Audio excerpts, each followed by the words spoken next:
নমস্কার বন্ধুরা, শুরু করছি আজকের ব্লগ। আজকে আপনাদেরকে একটা আমি জানি না, এখন তো সব জায়গায় পাইপলাইন গ্যাস শুরু হয়ে গেছে।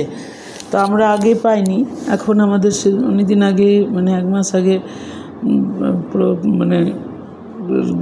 আন্ডারগ্রাউন্ডের যে পাইপলাইন সেগুলো করে দিয়ে গেছিলো। তো আমাকে ফোন করা হয়েছিল। আমি গ্রামের বাড়িতে যেহেতু থাকি, সেদিনে খুব ঝামেলা গেছে। এবারে পাইপলাইন গ্যাসের জন্যই আমার দুর্গাপুর আসা। তো যাই হোক, দুর্গাপুর এসে আমার এই পাইপলাইনের ব্যবস্থাটা করে যেতে হতো। শুধু পাইপলাইনের ব্যবস্থা করলেও হবে না, তার সাথে আমার একটা লক সিস্টেম করতে হবে। সেই লক সিস্টেমটা যে কবে হবে সেটা বুঝতে পারছি না। আমি কার্পেন্টারকে ফোন করেছিলাম। কার্পেন্টার বলল যে ওনার শরীর খারাপ, উনি দেখবেন শুক্রবার শনিবার করে উনি এসে ওটার ব্যবস্থা করে দেবেন। ওনার শরীরটা একটু ভালো হলে, কারণ উনি খুব সুন্দর কাজ করেন, অল্প কাজ করেন, বেশি কাজ করেন না, কিন্তু যেই কাজটা করেন সেই কাজটা সুন্দরভাবে করেন। তার সাথে আমার ওয়াশিং মেশিনটাও খারাপ হয়েছিল, সেটাও সারাবার জন্য আমাকে আসতে হয়েছে। অনেকগুলো কাজ নিয়ে এবারে এসেছি। তো এই কাজগুলো করার জন্য আমাকে থাকতে হবে। এবং এবারে ওই খুব সুন্দর করে ওরা গ্যাস পাইপ লাগিয়ে দিয়ে ব্যবস্থা করে দিয়ে একদম বলেছিল যে লাগবে ম্যাডাম কয়েকদিন সময়।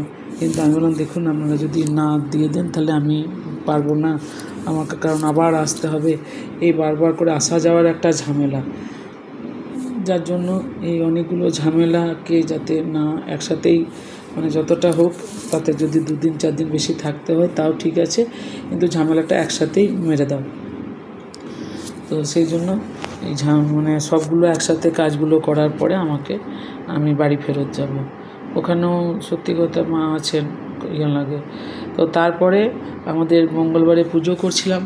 মঙ্গলবারের সবাই একসাথে ফলার করলাম। আমরা সবাই গ্রুপের যারা বন্ধুরা সবাই কন্ট্রিবিউশন করেই একসাথে ফলারটা করলাম। তো সেই ফলারটা করাতে সবাই কথা ফলার করতে করতেই লাকিদি বললো, চল কিয়া এখানে কেদারনাথ দেখতে যাবি? তো আমি বললাম কেদারনাথ ভেবেছিলাম যে শিব শক্তির ধামকে বলছে। তো বললো, না রে, এখানে একটা কেদারনাথ ধাম হয়েছে, চল দেখে আসি। মামনিকেও নিয়ে যাব। তারপরে আরও সবাই মনোজদার বন্ধুরা এসছে, চল সবাই মিলে দেখে আসি। তো আমরা 2টো গাড়ি করে কেদারনাথ, যদি ধরুন আমরা দুর্গাপুরে বসেই যদি কেদারনাথ দেখতে পাই তাহলে তো ঠিক আছে। তো কেদারনাথ দেখতে গেলাম। সত্যিই কেদারনাথ এত সুন্দর জায়গা, এত ভালো লাগলো জায়গাটাকে, বন্ধুরা বলে বোঝাতে পারবো না। সেই সময় কি হয়েছিল বলুন তো, একটু আলো মেঘটাও এসছিল। ঠিক মনে হয়েছিল যেন সত্যি করে আমরা কেদারনাথ ধামে চলে এসেছি। পিছনে মনে হয়েছিল যেন একটা পাহাড়। দেখুন, আপনাদেরকে যে দেখাচ্ছি আমি সিনারিটা যদি আপনারা কাছে এসে দেখতেন বা দেখেন, এত ভালো লাগবে, মনে হবে যেন সত্যি করে পাহাড়ের কোলে মনে হয় মন্দিরটা। এই যে মন্দিরটা হয়েছে, এটাতে হচ্ছে মায়ের মন্দির। মা ছাড়া তো বাবা অসম্পূর্ণ, তাই মায়ের মন্দিরটা সুন্দর। এমন ভদ্রলোক, আমাকে ওই উল্টো দিকে বাড়িটা ছিল, তো প্রথমে আমার ভেবেছিলাম ওটা হয়তো রিসর্ট হবে। তো দেখলাম যে না, ওটা রিসর্ট নয়, ওটা হচ্ছে আপনার একজনের বাড়ি। বললো এটা আমাদের বাড়ি। আর তাহলে মন্দিরটা কে করেছে, ওনাকে ওইটা জিজ্ঞেস করবার জন্য যে মন্দিরটা কে করেছে। তো ভদ্রমহিলা বললো, আমরা করেছি। তো দেখুন, ওনারা করেছেন ঠিকই, ভগবানের চাওয়া, ওনাদের করা সব কিছু মিলিয়ে এত সুন্দর একটা ভক্তির জায়গা হয়েছে। এত সুন্দর একটা দেখা, মানুষের যাওয়া আসা, ঠাকুরের ভোগ পুজো দেওয়া, সব কিছু মিলিয়ে এত সুন্দর লাগছিল না, আমি ভাষায় প্রকাশ করতে পারবো না। বন্ধুরা, প্রথমে আপনাদেরকে একটা কথা বলি। দেখুন, আমি খুব ভালো একটা ভিডিও করতে পারি না। যা কিছু করতে হয় আমাকে নিজেই করতে হয়। এডিট করা বলুন বা ভিডিও করা বলুন, সব কিছু আমাকে নিজেই করতে হয়। তো আমি ঠিকভাবে করতে পারি না। আমার ছেলেও বলে, মা তুমি ঠিকভাবে ফোন ধরতে পারো না। দেখ, আমরা যে ধরছি, মনে করি ফোনটাকে ধরছি, ফোনটাতে আমরা এই যে ভিডিও করছি, এটাই আমাদের পক্ষে, আমাদের জীবনে তো এগুলো দেখিনি। তো তোরা যেটা পারিস, আমরা সেটা পারি না বাবা, কিছু তো করার নেই। আমি যেমন করছি, আমার যারা বন্ধুরা আছে তারা ঠিক দেখে নেবে। আমার যারা ছেলের মতো, যারা বন্ধুর মতো, যারা ভাইয়ের মতো, বোনের মতো, দাদার মতো, সবাই এরা আমার এইটাকেই ভালো করে নেবে। দেখবি একদিন আমাকে এরা সবাই মিলে একটা ভালো জায়গাতেই দাঁড় করাবে। তো যাই হোক বন্ধু, আমার মনে হচ্ছে না যে মানে কিছু ভুলভাল তুলেছি, কারণ ওর বলে তোমার হাতটা চলে আসে, নাহলে তোমার গাছের গোড়াগুলো তুলে দাও। তো এবারে চেষ্টা করেছি বন্ধুরা ভালো করে ফটোগুলো তোলার। তো আপনারা বলবেন একটু প্লিজ, যদি কমেন্ট করেন, লাইক করেন, বা আমার কোথায় ভুল আছে, আমাকে কিভাবে ভিডিও করলে ঠিকঠাক করতে পারবো, আপনারা যদি একটু গাইড করেন, যারা খুব ভালো ভিডিও করেন তারা, তাহলে খুব ভালো হয় যে কিভাবে করলে আমার ঠিকঠাক হবে। আমি ভালো বক্তাও নই, এমনি ভালো বক্তা বন্ধুদের কাছে, কিন্তু যখন আমাকে এই সব কারণে বলতে বলা হয় তখন আমি কোনো বক্তা নই। ওই গলাবাজি শুধু বন্ধুদের সামনে, বড়ের সামনে আর বাড়িতে, বাকি এইগুলোতে ফিউজ। তো কিন্তু জিনিসটা সুন্দর করেছে। আমার উদ্দেশ্য হচ্ছে যে আজকে মনে করুন এই এত সুন্দর কেদারনাথ ধাম হয়েছে। আপনারা যারা দুর্গাপুরে আছেন, যারা কোথাও মানে আমাদের সারাউন্ডিংয়ে যারা আছেন, তারা সেই দুধের স্বাদ ঘোলে মেটানো যদি বলেন, মানে কেদারনাথ যদি না যাওয়া হয় আমাদের সবার পক্ষে তো সম্ভব নয়। তো তাহলে আপনারা এসে এই যে জলের উপরে যে এত সুন্দর একটা মন্দির, এত সুন্দর পরিবেশ, মানে আপনাদের মন শান্ত হয়ে যাবে, এটুকু আমি গ্যারেন্টি দিয়ে বলতে পারি। এবং পরিবেশটাকে দেখতেও খুব সুন্দর, মানে ঠিক মনে হচ্ছে যেন পাহাড়ের কোলে একটা, মানে সব থেকে ভালো হয়েছে কী বলুন তো, ওর পরে আর কোনো, ওনারা না এত সুন্দর বাগানের মতন তৈরি করে দিয়েছেন, বা একটা সেই মানে ঠিক মনে হচ্ছে যেন পিছন দিকে মানে পাহাড়ের কোলে মন্দিরটা আছে। দেখছেন, আমি এটা পুরোটাকেই কভার করার চেষ্টা করেছি, যে পিছন দিকটাও দেখুন, এত সুন্দর লাগবে না, বললাম তো আপনারা এসে দেখে যান।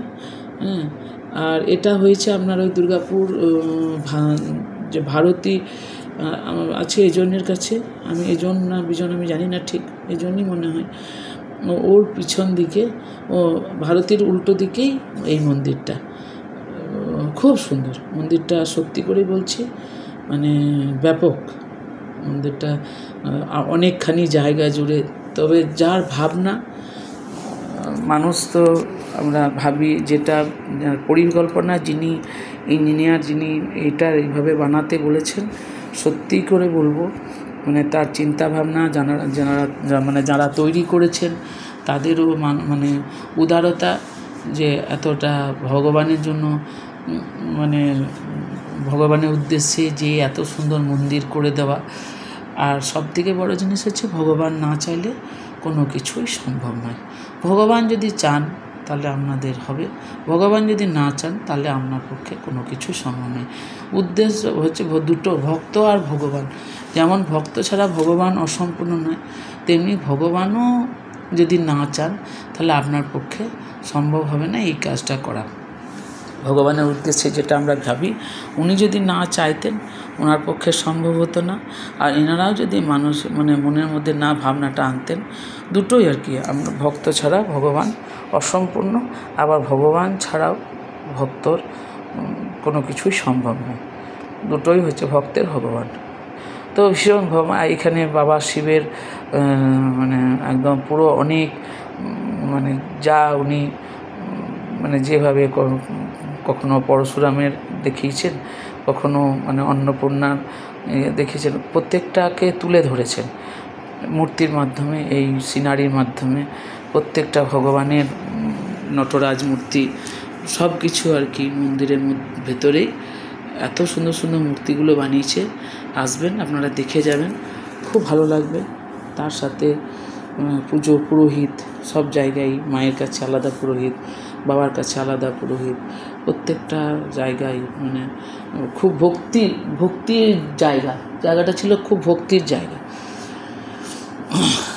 যাই হোক, এই কেদারনাথ শিবশক্তি ধাম, আজকে দুর্গাপুরের মতো জায়গায় এত সুন্দর সুন্দর মূর্তি, এত সুন্দর সুন্দর মন্দির, এত সুন্দর, তারপর ইস্কন, কি নেই এখন। দুর্গাপুর একটা মানে কি বলবো, তীর্থস্থান হয়ে গেছে। পর্যটক আলাদা জিনিস, মানে কোথাও একটা সিনারি করা আলাদা জিনিস, কিন্তু তার সাথে এটাও একটা তীর্থক্ষেত্র হয়ে গেছে। তার সাথে ওনারাও এগুলো মুরগি প্রজাতির, মুরগি ময়ূর বুঝতে মানে কোন প্রজাতির হচ্ছে বুঝতে পারেন না, মানে মুরগির মতো ময়ূরের মতো পালক মানে এরকমভাবে করছে, আবার দেখতে অনেকটা মুরগির মতো লাগছে।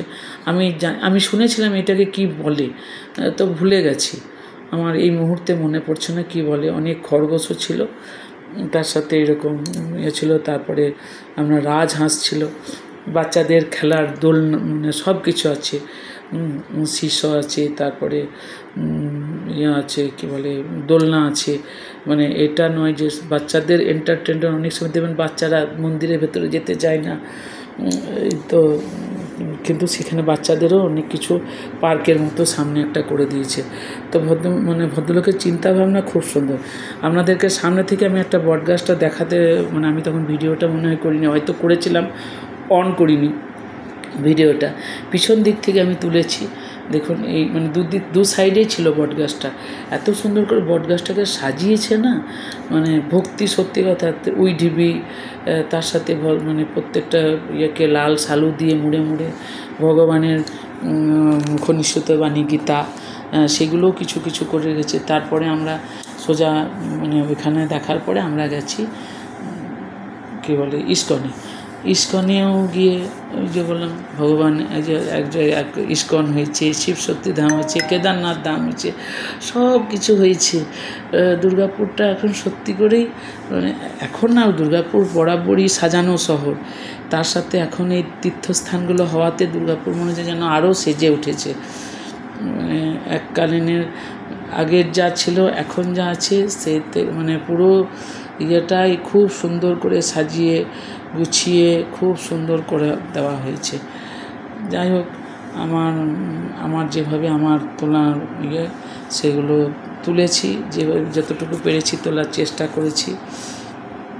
আপনাদেরও ভালো লাগবে, দেখতে থাকুন। আর কি বলবো, মানে সব কিছু আমার সেদিন এত বৃষ্টি পড়ছিল যে আমি সব তুলতে পারিনি। এত সুন্দর বাইরেটা লাগছিল, মানে অঝোর ধারে বৃষ্টি, তার সাথে বিদ্যুৎ চমকাচ্ছিল, তো ভয়ও লাগছিল। মোবাইল হাতে বলে মানে বিদ্যুৎ চমকালে মোবাইল অফ করে দাও, তবুও ভেতরের মধ্যে এইগুলো বন্ধ ছিল, তখন মানে পর্দা দেওয়া ছিল, তখন মানে যেহেতু বাইরে নাম হচ্ছিল। তারপরে যখন মন্দিরে পর্দা খুলে গেল তখন মনে হলো যেন অপরূপ শোভা দেখছি, ভগবান যেন নিজে সেজেছেন, মানে এত সুন্দর করে সাজিয়েছিল মানে গৌরাঙ্গ মহাপ্রভুকে, জগন্নাথ দেবকে, তারপর রাধাকৃষ্ণ মূর্তি এত সুন্দর করে সাজিয়েছিল, বলছিলাম দেখতেই থেকে গেছিলাম, ভুলে গেছিলাম ফোনটা অন আছে। এ দেখুন আমি ধরে দাঁড়িয়ে আছি, দাঁড়িয়ে থাকার পরে তারপরে যখন মন্দির খুলে গেল, মানে আমার মনেই নেই যে এটাকে আমার মানে ঠিক আছে চলো একটু বন্ধ করি, অন্য কিছু তুলি, ভুলে গেছি। ওই ভগবানকে দেখব বলে সবাই দাঁড়িয়ে আছে, সবাই অপেক্ষাই করছে ভগবানের জন্য, ভগবানের মূর্তি দেখবে, হ্যাঁ ভগবানকে দেখবে। তো ভগবানের সাজ মানে সত্যি কথা, উনি নিজের না সাজলেও সাজানো সম্ভব নয়, উনি সাজেন, তারপরে আমরা তার ওপরটাকে আমরা সাজিয়ে দেওয়া হয়। ভগবানকে সুন্দর মানে মনে হয় যেন এখানেই বসে থাকি, এই জায়গাটাতেই, আর আমি এখান থেকে বাড়ি যাব না, নাওয়া খাওয়া সব ভুলে আমরা এই ভগবানের, এই দেখুন খুলেছে, কিন্তু তখন আমি আমার ফোনটা উল্টে দিয়েছি, ফোনটা উল্টে গেছে, ব্যাস ওই সব রকমেরই আমার হয়ে যায়। একবার এইভাবে করি, একবার ওইভাবে মানে ফোনটাকে ধরি, এই মানে কী হচ্ছিল বলুন তো, একাই তো এই ব্যাগটাকে সামলাচ্ছি, একবার ফোনকে সামলাচ্ছি, এই সব কিছু সামলাতে সামলাতে আমি নাজেহাল হয়ে যাই, কেউ থাকে না, তো আমাকে ওই সব কিছু সামলাতে গিয়ে আমি নাজেহাল হয়ে যাইনি। ঠিকঠাক সব কিছু ঠিকঠাক, পরিপাটি নই, পরিপাটি হওয়ার চেষ্টা করলেও কী হবে, ভগবানকে একটু দেখবেন সাইড করে, আপনারা একটু করে দেবেন, ভগবান কী সুন্দর সেদিনে সেজেছিলেন, মনে হচ্ছে যেন এখান থেকে আর নড়ব না, কিন্তু বাড়ি তো ধরুন ফিরতেই হবে, তাই বাড়ি ফিরে এলাম।